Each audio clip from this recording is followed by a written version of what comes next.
What's up, guys? Welcome back to yet another video. So today we will be tying, or I will be tying a bear with me here. It is it's video number 3 today, so I'm a little bit. Today we will be tying a big hole demon, or a variant of it. I've chosen to call this one the unicorn puke, because I'm guessing that is what unicorn puke would look like if a unicorn were to puke. If you ever find one, please let me know.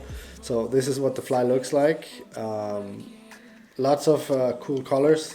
I'm guessing this fly is a real killer here in the winter months. So I will be trying that out shortly, but I'm pretty sure I don't even have to test it out, because a big hole demon is of course a great fly, nevertheless, but also in this color, at least for sea trout, pink and fluorescent colors really do the trick in the cold months. So let's jump down to the vise here as usual and tie out some puke.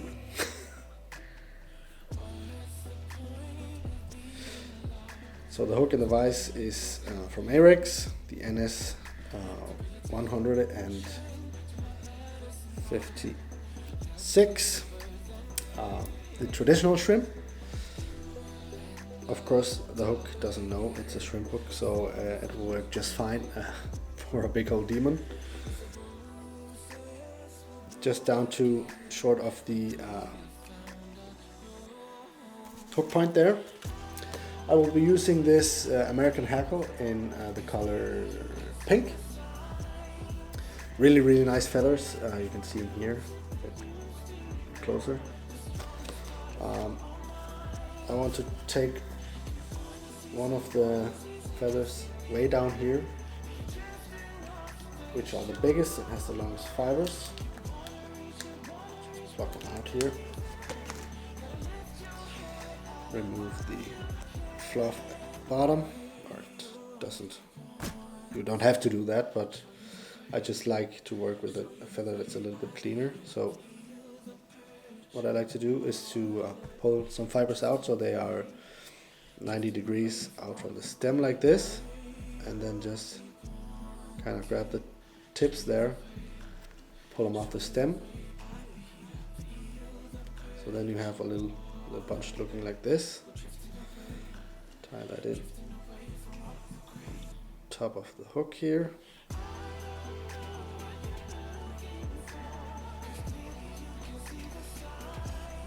Let's have a look.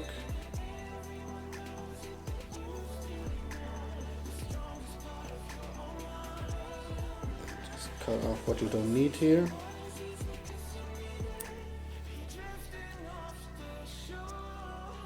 Clean it up a little bit. That's the tail done. Then I want to move my thread up to right around this point here. What is that, 5 mil or something like that from the hook eye. And then attach some of this oval tinsel in silver. And this kind of just untangled itself on me. Give me a sec here. Like that. Trim off a piece. This is the one I'm using from Lagertune. I don't even know if you can get that anymore, but or at least from that brand.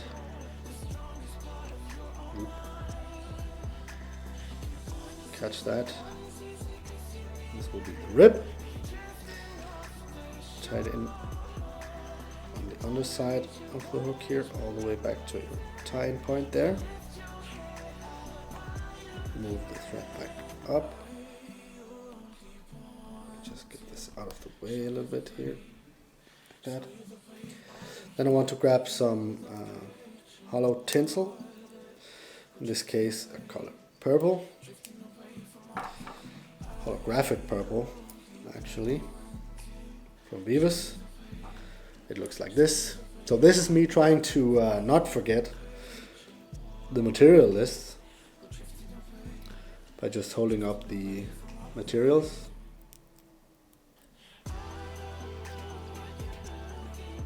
And also it has kind of become a thing that I forget this anyway, so please don't be mad at me if I forget it. Tie that back. Get the thread out of the way. And catch that.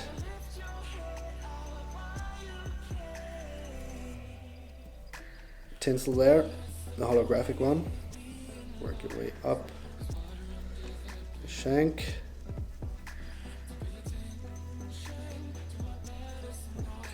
This. And just tie that off there.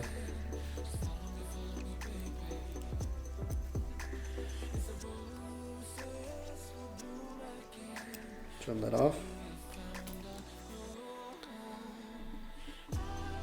Get your rib.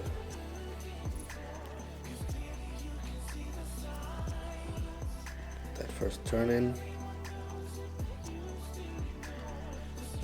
Now, the true expert, if there are any, always say that the turns of the rib should be an uneven number, like 3, 5, or 7. None of the experts have been able to tell me exactly why, so I just do as usual, which is whatever I want and whatever I think looks good. I think rules are made to be broken, not all rules. I'm not saying you should go rob a bank, but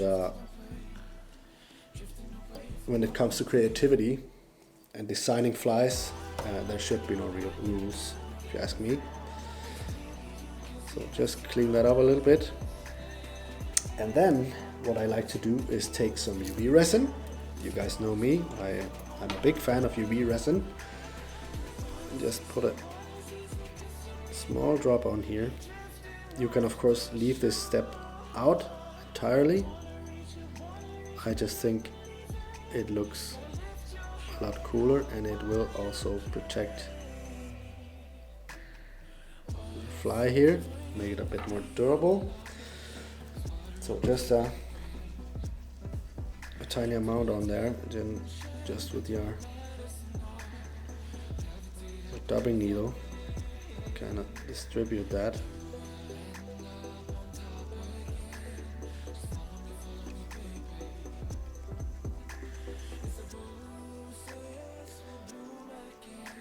Around the hook here.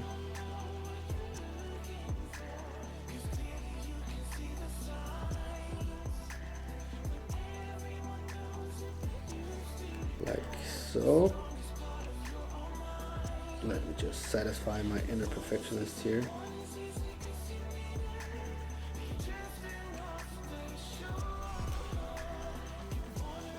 Like that.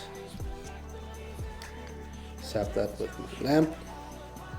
And as you can see here, these American hackles have some fluorescent. So they are dyed with some fluorescent pink, which is really nice. That's cured. Get your thread up to right around this point. Then I want to grab some of this Salmo Supreme dubbing from Pro, which is kind of like a rainbow dubbing. It has all sorts of colors in it here. Have a look at that. Just a mix of awesome colors. It has some fluorescent fibers in there as well. These are a little bit long, so what I like to do is just align them a little bit. You know the trick here, to pull it out, place it on top of each other, and then just rip it in half, shortening the fibers. Like that. Dot that onto thread.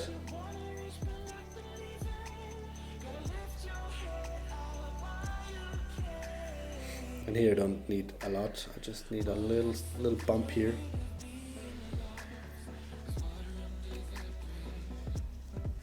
To brush out afterwards.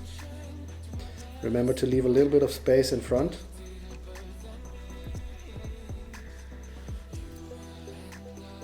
Up here for your front haggle.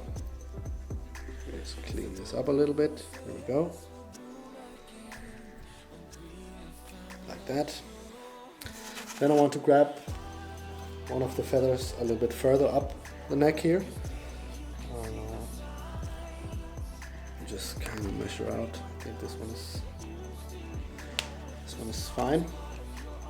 So I want the fibers on the feather here to be roughly the same length as the hook shank to get the right proportions.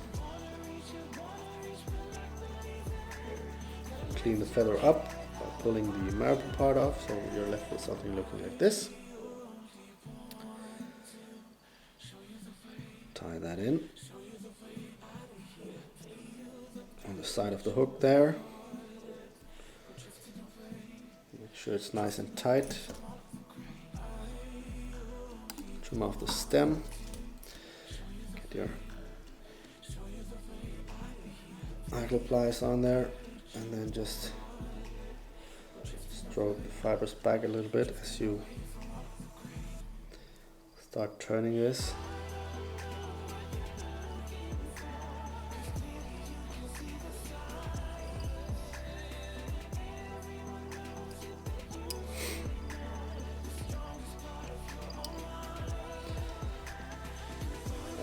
Really like this this color, or the way this American haggle is dyed.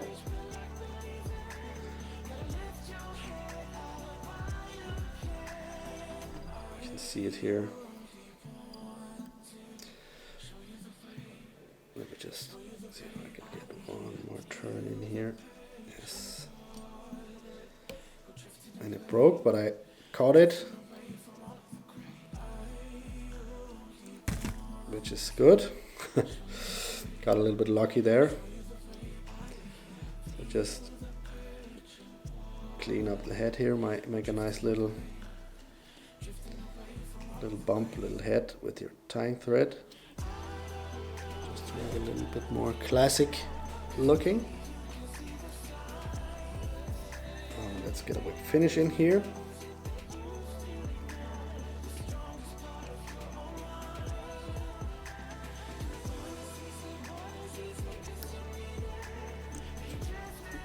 One, another one, just to build up the head a little bit more.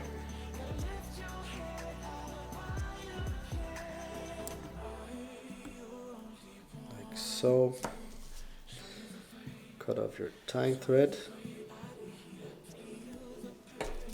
That.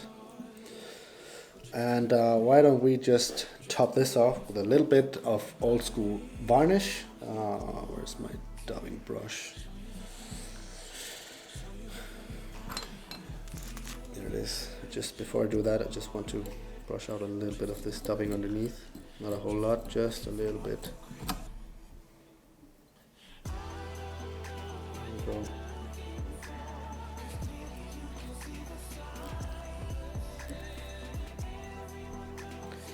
Like that. Get some varnish. Man, this smells so nice. You shouldn't be sniffing your varnish, I know, but it just smells so damn nice, I think. And there is, it's pretty hard to beat, a freshly tied box of flies when they're all freshly varnished. I remember that when I was just starting out a few years back. I just love the smell of freshly tied flies. Guess I'm weird like that. So that's the fly done here, the unicorn Puke. I of course have made a material kit together with the guys over at Nordic Anglers and left it down below in the video description for you guys. So make sure you go over and snag yourself a material kit for this one. Thank you so much for watching. If you haven't subscribed to my channel already, please make sure to do that. Hit the thumbs up so I know that I'm doing the right thing. Hit the bell so you'll get notified whenever I upload new videos. And I will see you guys in the next video.